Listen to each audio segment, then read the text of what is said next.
प्यारे बच्चों, स्वागत है आपका आपके अपने परिवार भारतवर्ष क्लासेस में। तो प्यारे बच्चों, पिछले वीडियो में हमने कक्षा 8 सिविक्स पाठ्य पुस्तक में चैप्टर 1 संविधान के मोस्ट इम्पोर्टेंट एमसीक्यू क्वेश्चंस को किया था। इस वीडियो में हम चैप्टर 2 भारतीय संविधान के आधारभूत मूल्य के मोस्ट इम्पोर्टेंट एमसीक्यू क्वेश्चन को करेंगे। तो जल्दी से इस वीडियो को लाइक कीजिए बच्चा और अपने अपने दोस्तों को शेयर कर दीजिए। इस चैप्टर से जितने भी ऑब्जेक्टिव प्रश्न बनते हैं मैंने इस वीडियो में कवर किया है और क्वेश्चन आंसर की वीडियो मैंने पहले ही अपलोड कर दी है, आप सभी देख सकते हो। चलिए बच्चे स्टार्ट करते हैं मोस्ट इम्पोर्टेंट एमसीक्यू क्वेश्चंस। तो पहला प्रश्न दिया गया है, भारतीय संविधान का सार किसे माना जाता है? विकल्प दे रखा है मौलिक कर्तव्य को, मौलिक अधिकार को, प्रस्तावना को या इनमें से कोई नहीं। क्या होगा सही उत्तर? तो बच्चा सही उत्तर यहाँ पे सी है, प्रस्तावना को। आप में से कितने बच्चों को भारत की प्रस्तावना याद है? हम भारत के लोग भारत को एक संपूर्ण प्रभुत्व संपन्न समाजवादी पंथनिरपेक्ष लोकतंत्रात्मक गणराज्य बनाने के लिए तथा उसके समस्त नागरिकों को सामाजिक, आर्थिक और राजनीतिक न्याय, विचार अभिव्यक्ति, विश्वास, धर्म और उपासना की स्वतंत्रता, प्रतिष्ठा और अवसर की समता प्राप्त कराने के लिए तथा उन सब में व्यक्ति की गरिमा, राष्ट्र की एकता और अखंडता सुनिश्चित करने वाली बंधुता बढ़ाने के लिए दृढ़ संकल्प होकर अपनी इस संविधान सभा में आज तारीख 26 नवंबर 1949 ईस्वी को एतद द्वारा इस संविधान को अंगीकृत, अधिनियमित और आत्मप्रवित करते हैं। कितने बच्चों को याद है? बच्चा आप इसे याद कर लीजिएगा, बहुत ज़्यादा जरूरी है आप लोगों के लिए। दूसरा प्रश्न है, प्रस्तावना में पंथ निरपेक्ष, समाजवादी और अखंडता शब्द कब जोड़े गए? मूल संविधान में ये नहीं था, बाद में ये संविधान संशोधन द्वारा जोड़े गए। तो कौन से संविधान संशोधन द्वारा जोड़े गए थे? 42वें संविधान संशोधन, 55वें संविधान संशोधन, 21वें संविधान संशोधन, 44वें संविधान संशोधन द्वारा। सही उत्तर यहाँ पे ए होगा, 42वें संविधान संशोधन द्वारा प्रस्तावना में पंथ निरपेक्ष, समाजवादी और अखंडता शब्द जोड़े गए थे। 42वां संविधान संशोधन कब किया गया? विकल्प दे रखा है ए 1987, बी 1976, सी 1977 या डी 1988। सही उत्तर यहाँ पे बी है, 1976 में 42वां संविधान संशोधन किया गया था। चौथा प्रश्न दे रखा है, भारत की प्रथम महिला प्रधानमंत्री कौन थी? मोस्ट इम्पोर्टेंट क्वेश्चन है बच्चा, आपके जनरल नॉलेज के लिए भी यह क्वेश्चन मोस्ट इम्पोर्टेंट है। विकल्प दे रखा है ए इंदिरा गांधी, बी प्रतिभा देवी सिंह पाटिल, सी सोनिया गांधी या डी इनमें से कोई नहीं। सही उत्तर यहाँ पे ए होगा, श्रीमती इंदिरा गांधी जी यहाँ पे भारत की प्रथम महिला प्रधानमंत्री थी और एकमात्र थी। इसके बाद से अभी महिला प्रधानमंत्री नहीं बनी है। प्रतिभा देवी सिंह पाटिल की बात करें तो पहली महिला राष्ट्रपति थी। पहली महिला राष्ट्रपति आपसे इसी से पूछा जाए तो प्रतिभा देवी सिंह पाटिल थी। वर्तमान में द्रौपदी मुर्मू जी दूसरी महिला राष्ट्रपति है, सेकेंड नंबर की।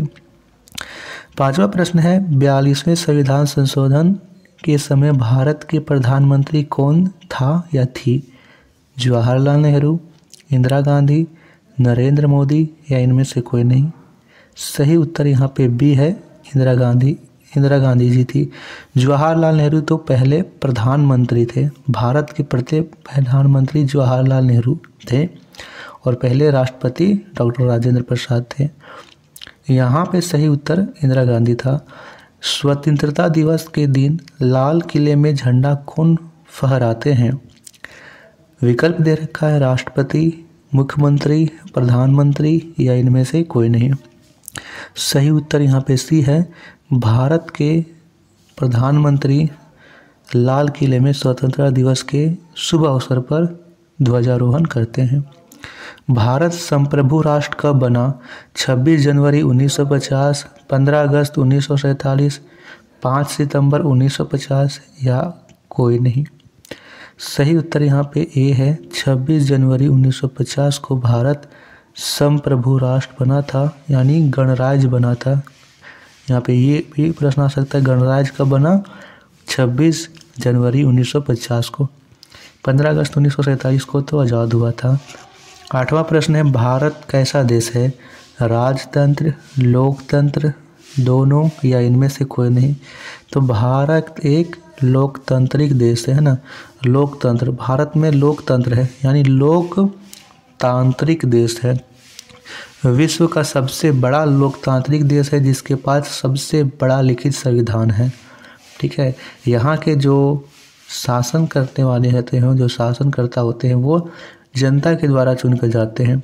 लोकतंत्र का अर्थ हुआ लोगों का, लोगों के लिए, और लोगों के शासन को ही लोकतंत्र कहते हैं। 9वां प्रश्न, लोकसभा और विधानसभा के चुनाव कितने वर्ष के अंतराल पर होते हैं? 4, 5, 6 या इनमें से कोई नहीं? तो प्रत्येक 5 वर्ष के अंतराल पर लोकसभा और विधानसभा के चुनाव होते हैं। बी विकल्प एकदम सही है। 10वां प्रश्न है, 2014 के चुनाव लोकसभा गठित करने के लिए, कौन से लोकसभा गठित करने के लिए हुए थे? 15वीं, 18वीं, 20वीं या इनमें से कोई नहीं? सही उत्तर डी है। यहाँ पे सही उत्तर होगा, यहाँ पे सही उत्तर है डी, इनमें से कोई नहीं, क्योंकि 16वीं लोकसभा गठित करने के लिए 2014 के चुनाव हुए थे, है ना। 11वां प्रश्न है, जब जनता के प्रतिनिधियों द्वारा राज्य का अध्यक्ष चुना जाता है तो यह कौन सा तरीका है? प्रश्न को ध्यान से पढ़िए। जनता के प्रतिनिधियों द्वारा, जनता द्वारा डायरेक्ट नहीं, जनता के प्रतिनिधि जब राज्य का अध्यक्ष चुनते हैं तब कौन सा तरीका होता है? प्रत्यक्ष, अप्रत्यक्ष, दोनों या इनमें से कोई नहीं? तो यह अप्रत्यक्ष तरीका है। यदि जनता डायरेक्ट राज्य का अध्यक्ष चुने तब प्रत्यक्ष, लेकिन जनता अपने प्रतिनिधियों के द्वारा राज्य का अध्यक्ष चुने तो वह अप्रत्यक्ष विधि होता है। भारत में सर्वोच्च पद कौन सा है? राष्ट्रपति, प्रधानमंत्री, मुख्यमंत्री या इनमें से कोई नहीं?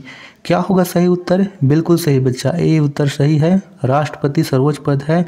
राष्ट्रपति देश का पहला नागरिक है। तीनों सेनाओं के सर्वोच्च कमांडर राष्ट्रपति ही होते हैं। भारत में प्रथम राष्ट्रपति कौन थे? अभी मैंने बताया डॉक्टर राजेंद्र प्रसाद जी थे। प्रधानमंत्री जवाहरलाल नेहरू, पहले महिला प्रधानमंत्री इंदिरा गांधी, और पहले महिला राष्ट्रपति प्रतिभा देवी सिंह पाटिल। इनमें से कौन सा आर्थिक न्याय है? जन्म स्थान पर भेदभाव नहीं करना यह सामाजिक न्याय होता है। वंश के अनुसार पे, जाति के नाम पर, जन्म स्थान के नाम पर भेदभाव नहीं करना यह सामाजिक है। ठीक है। बच्चों को निःशुल्क शिक्षा यह आर्थिक न्याय है। मताधिकार का या राजनीतिक है? तो हमें तीनों प्रकार के अधिकार प्राप्त हैं, राजनीतिक, सामाजिक और आर्थिक। तो तीनों अधिकार यहाँ पे लिखाए गए हैं। भाषण तथा अभिव्यक्ति की स्वतंत्रता किस अनुच्छेद में दी गई है? अनुच्छेद 12, अनुच्छेद 19, अनुच्छेद 29 या अनुच्छेद 15? तो अनुच्छेद 19 के तहत यह दिया गया है कि आप अपने बातों को सरकार के समक्ष रख सकते हो, आपको बोलने की आज़ादी है अनुच्छेद 19 के तहत। इसी के अंतर्गत प्रेस तथा मीडिया को भी स्वतंत्रता दी गई है, तो ये भी आप याद रखिएगा। राष्ट्रीय एकता दिवस कब मनाया जाता है? 31 अक्टूबर, 14 नवंबर, 5 सितंबर या इनमें से कोई नहीं? सही उत्तर है यहाँ पे ए, 31 अक्टूबर। सरदार वल्लभ भाई पटेल के जन्मदिन पर यह मनाया जाता है। 14 नवंबर को पंडित जवाहरलाल नेहरू का जन्मदिन था, इसलिए हम लोग यहाँ पे चिल्ड्रेन डे यानी बाल दिवस, और 5 सितंबर को शिक्षक दिवस सर्वपल्ली राधाकृष्णन के जन्मदिन के अवसर पर। निर्विरोध चुने जाने वाले प्रथम राष्ट्रपति कौन थे? ज्ञानी जेल सिंह, नीलम संजीव रेड्डी, एपीजे अब्दुल कलाम या इनमें से कोई नहीं? तो नीलम संजीवा रेड्डी जो थे निर्विरोध चुने जाने वाले प्रथम राष्ट्रपति थे। भारतीय राष्ट्रपति का चुनाव किस विधि से होता है? प्रत्यक्ष, अप्रत्यक्ष, प्रत्यक्ष आनुपातिक या अप्रत्यक्ष आनुपातिक? तो अप्रत्यक्ष आनुपातिक विधि से भारतीय राष्ट्रपति का चुनाव होता है। डी विकल्प सही उत्तर है। भारत का बिस्मार्क किसे कहा जाता है? जवाहरलाल नेहरू, नरेंद्र मोदी, एपीजे अब्दुल कलाम या वल्लभ भाई पटेल? जिन्हें भारत का बिस्मार्क कहा जाता है उन्हें लौह पुरुष के नाम से भी जाना जाता है ना, लौह पुरुष के नाम से भी। और भारत में सबसे ऊंची प्रतिमा इन्हीं की है, सरदार वल्लभ भाई पटेल जी की। ठीक है, ये याद रखिएगा, डी विकल्प सही होगा। भारत के प्रथम गृह मंत्री कौन थे? जवाहरलाल नेहरू, नरेंद्र मोदी, एपीजे अब्दुल कलाम या वल्लभ भाई पटेल? तो सही उत्तर होगा डी, वल्लभ भाई पटेल थे। तो बच्चा यह था मोस्ट इम्पोर्टेंट क्वेश्चन चैप्टर 2 से। आप सभी इस वीडियो को ज़्यादा से ज़्यादा लाइक कीजिए, शेयर कीजिए और इसकी पीडीएफ हमारे टेलीग्राम चैनल पर अपलोड मिल जाएगी। टेलीग्राम चैनल का लिंक डिस्क्रिप्शन में है, तो आप सभी यहाँ से विजिट कीजिए और डाउनलोड कर लीजिएगा। थैंक यू बच्चा।